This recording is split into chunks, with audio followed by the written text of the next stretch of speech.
এর ইতিহাসে সবচেয়ে বড় মিছিল জামাত শিবিরের। এত বড় মিছিল দেখে অবাক হলাম, এত মানুষ কোথা থেকে এলো। সাইফুল ইসলাম ভাইয়ের হত্যার প্রতিবাদে এই মিছিল।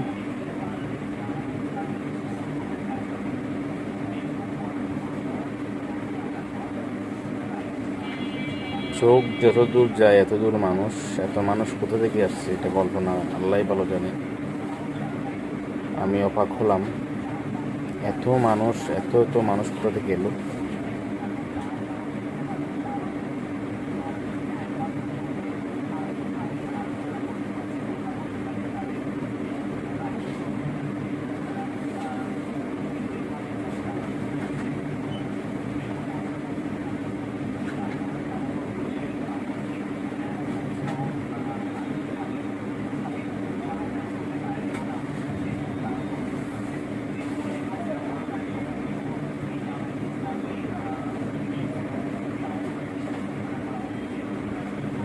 মানুষ আর মানুষ।